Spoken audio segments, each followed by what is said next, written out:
The phone buzzed insistently in my pocket, jolting me out of my focus. I wiped the sweat off my brow and stepped outside the makeshift clinic, where the midday sun cast long shadows over the rural village. The name on the screen made my stomach sink. Richard. I almost didn't answer. After years of dealing with my stepfather's antics, I knew calls from him rarely brought good news, but curiosity, and maybe a faint hope, got the better of me. "Hello?" I said, keeping my voice neutral. "Catherine." His tone was cheerful, far too cheerful. "Just thought you'd want to know. I've sold the mountain cabin." I froze, gripping the phone tighter. "You did what?" "Sold it," he repeated, as though it were the most natural thing in the world. "Don't look so shocked. It's for the greater good. Mine, obviously." He let out a smug laugh that made my blood boil. "My name is Catherine, and for as long as I can remember, Richard has been the thorn in my side. My mom married him when I was 15, and he quickly wormed his way into the family with charm and good humor. But beneath that exterior was a man who never hesitated to put his needs first. The cabin wasn't just a vacation home, it was my sanctuary, a place I'd poured years of love and care into. Nestled in the mountains, it was where I went to recharge after grueling work trips, where I hosted friends for long weekends, and where I felt most at peace. Hearing Richard talk about it like it was a pawn in his endless schemes was infuriating. "You had no right," I said, my voice shaking. "That cabin wasn't yours to sell." "Relax," he drawled. "I've been managing things around here while you're off saving the world. And besides, what's the point of holding on to something you're never around to enjoy? It was an easy way to clear my debts. You'll thank me later." "I'll thank you when hell freezes over," I snapped, hanging up before he could say another word. I paced back and forth, trying to calm the storm of emotions swirling inside me. Richard's audacity knew no bounds, but this time he'd crossed a line. What he didn't know, and what I intended to keep to myself for now, was that the cabin wasn't entirely mine to sell. My best friend Laura was co-owner, and the legal agreement we'd set up years ago explicitly required both our signatures for any sale to go through. This wasn't over. I sat down on the edge of my cot, staring at the phone in my hand like it might burst into flames. My mind raced, replaying Richard's smug tone over and over. How could he think this was okay? Selling something so deeply personal to me, as if it were a trinket he could trade for his own benefit? The cabin wasn't just mine, it was a lifeline. It was where I spent summers as a kid, chasing fireflies and hiking with my mom before she remarried. After she passed, it became my anchor, the one thing that felt steady when everything else seemed to fall apart. Richard, of course, had no such attachment. To him, it was just another resource to exploit, like so many things he'd meddled with before. But this wasn't some small favor or inconvenience. This was my home. I tapped on Laura's name in my contacts and waited for her to pick up. "Hey, Kathy, what's up?" she said cheerfully when she answered. "Richard sold the cabin," I blurted out, unable to keep the anger from my voice. There was a long pause on her end. "He what?" "Apparently he needed the money to pay off some gambling debts," I said bitterly. "He thinks he can do whatever he wants, but I know our co-ownership agreement makes that impossible. He doesn't have the authority to sell it without your consent." Laura let out a low whistle. "He really thought he could get away with this. That man has no shame." "None," I agreed. "I'm going to need your help sorting this out. I'll finish my volunteer assignment and head back home as soon as I can. Can you pull up the legal documents in the meantime? I want to be ready to counter this when I get back." "You got it," Laura said, her voice firm. "We'll take care of this together." As I hung up, a strange sense of calm settled over me. Richard thought he'd outsmarted me, that I was too far away to do anything about his betrayal. But he didn't know who he was dealing with. I wasn't the scared teenager who used to let him steamroll me.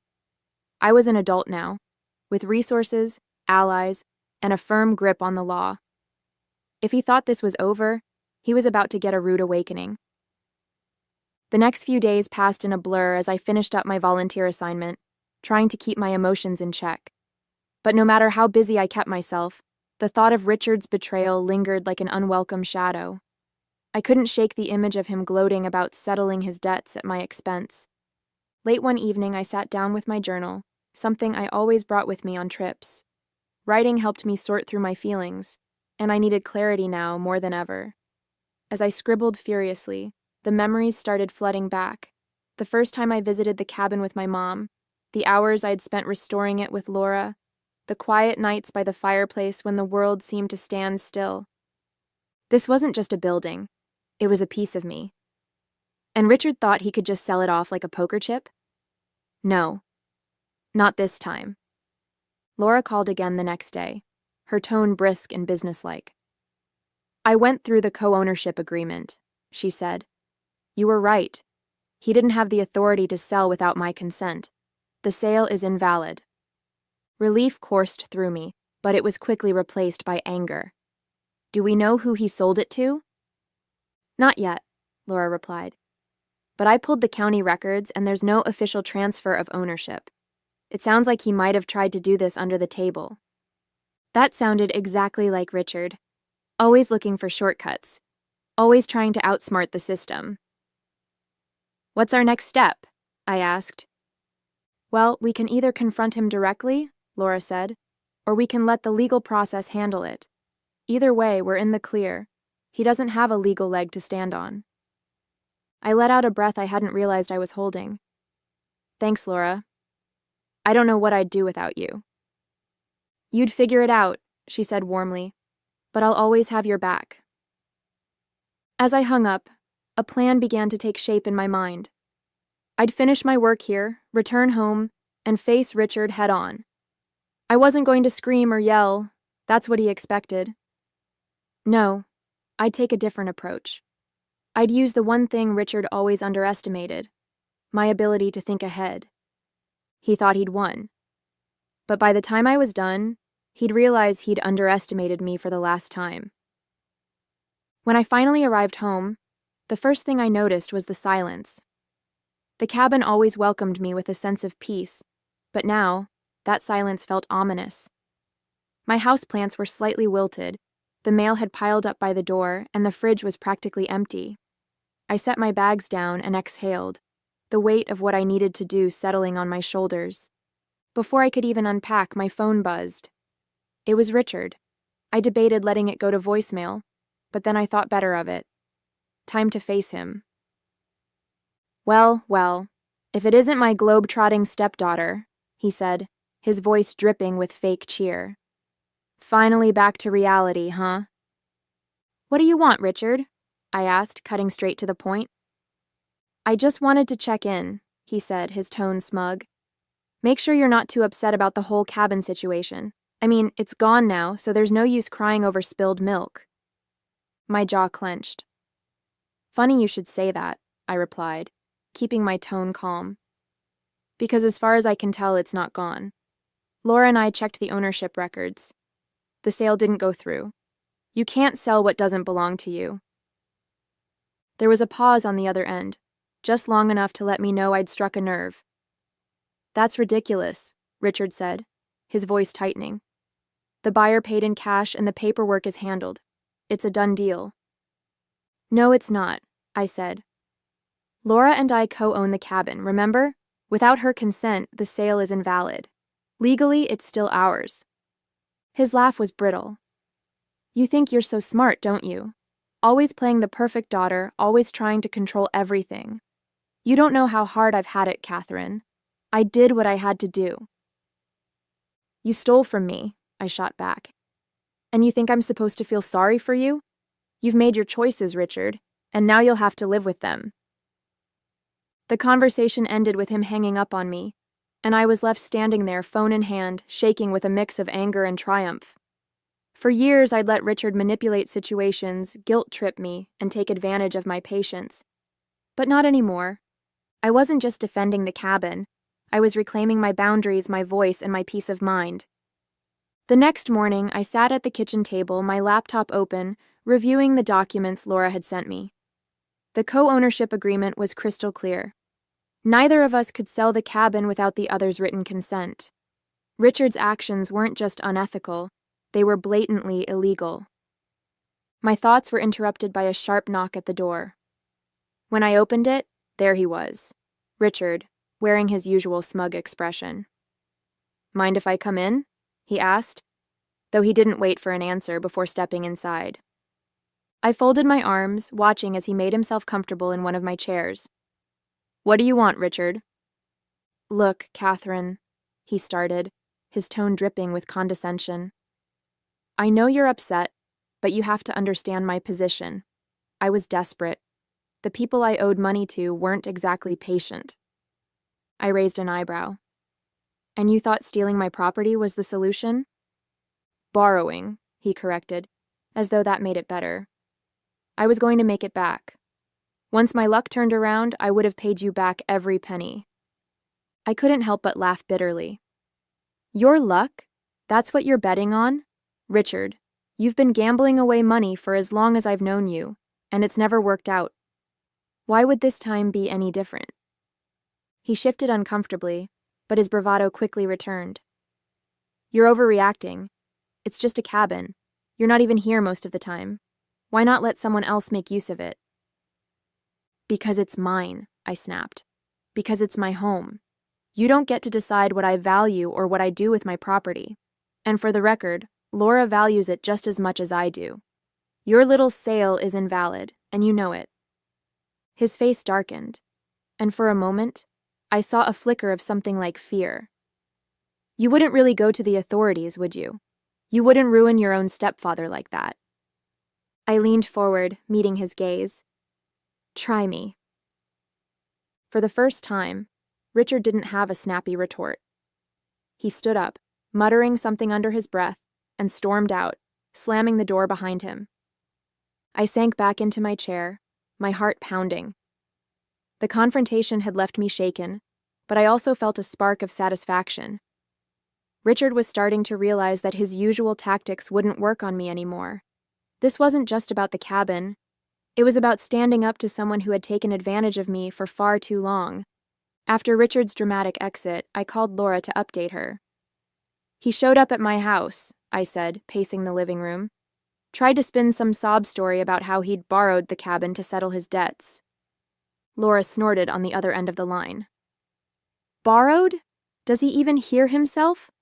What did you say?" "I told him the sale was invalid, and if he pushed me, I'd go to the authorities," I replied. That seemed to shake him a little, but knowing Richard, he's probably already scheming his next move. "Well, let him scheme," Laura said firmly. "We've got the law on our side. I've contacted a lawyer to help us draft a formal cease and desist letter. If he tries to involve the buyer again, we'll have a legal paper trail ready to shut it down." I nodded, her words grounding me. "Thanks, Laura. I don't know what I'd do without you." "You'd figure it out," she said. "But we're in this together." Over the next few days, I focused on gathering all the evidence I could. I documented the co-ownership agreement, collected screenshots of text messages Richard had sent about the sale, and even tracked down the real estate agent who had been involved. When I contacted the agent, her voice was tense. "Look, I didn't know the full situation," she said quickly. "Richard told me he had permission to sell. If I'd known the cabin had a co-owner, I never would have touched the deal." "Well, now you do," I said, keeping my tone even. "I'm not trying to drag you into this, but I need your cooperation. Can you confirm that Richard signed the paperwork alone?" "Yes," she admitted. "The buyer hasn't paid in full yet because I flagged the transaction as unusual. I can provide you with the documents if you need them." "That would be helpful," I said, jotting down her information. As I hung up, I felt a renewed sense of determination. Richard had banked on me being too passive or too distant to fight back, but he was about to learn just how wrong he'd been. That evening, Laura called with more good news. "The letter's ready," she said. "We'll send it first thing tomorrow, and if he tries to pull anything else, we'll escalate." "Perfect," I replied, a small smile creeping onto my face. For the first time in weeks, I felt like I was gaining control of the situation. Richard thought he could steamroll me, but he was about to find out that I wasn't so easily defeated. The next morning, Laura and I finalized the cease and desist letter and sent it to Richard. The language was clear and unyielding. Any further attempts to claim ownership of the cabin or engage the buyer would result in legal action. I imagined his reaction when he received it, probably a mix of outrage and disbelief. For years, he'd gotten away with manipulating and intimidating people into submission. But this time, he was up against a wall he couldn't charm his way through. Later that day, the real estate agent emailed me the documentation she'd promised. Seeing Richard's signature on the fraudulent sale agreement made my stomach churn, but it also solidified my resolve. He hadn't just crossed a line, he'd bulldozed over it. That evening, I got a call from Detective Miller, a local officer Laura had contacted to help with the case. "Ms. Daniels," he began, his tone professional, "I've reviewed the documents you and Ms. Langley provided. It's clear that this sale was unauthorized. Based on the evidence, we can move forward with a formal investigation if you'd like." "Yes," I said without hesitation. "I want to pursue this." Detective Miller continued, "We'll start by contacting the buyer and explaining the situation. If Richard continues to interfere, we'll escalate to criminal charges for fraudulent misrepresentation."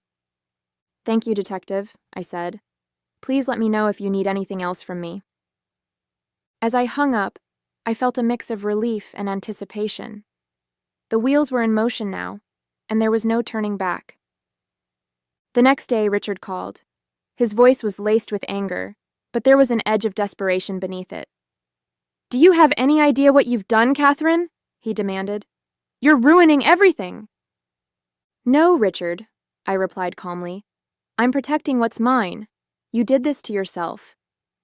"You've always been so ungrateful," he sneered.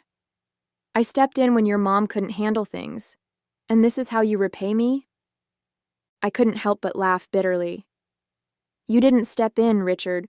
You took over. You manipulated, lied, and used people to get what you wanted, and now you're paying the price." He started to argue, but I cut him off.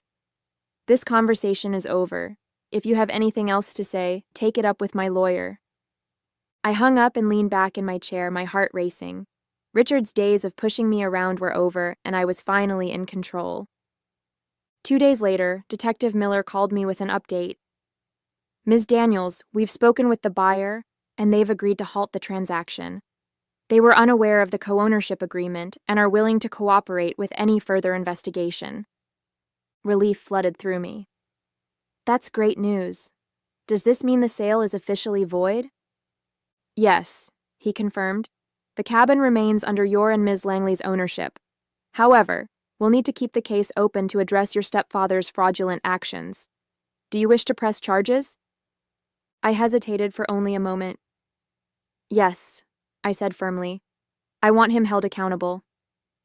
"Understood," Detective Miller said. "We'll proceed accordingly. Thank you for your cooperation." After the call, I let out a deep breath. For the first time in weeks, I felt a sense of calm returning. The cabin was safe, and Richard's schemes were unraveling. Later that afternoon, I called Laura to share the news. "The sale is officially void," I told her. "The buyer's backing out, and the cabin is ours again."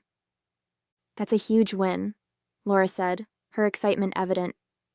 "But what about Richard?" "The police are moving forward with their investigation," I explained. "He's not getting away with this." "Good," she said. "It's about time someone stood up to him."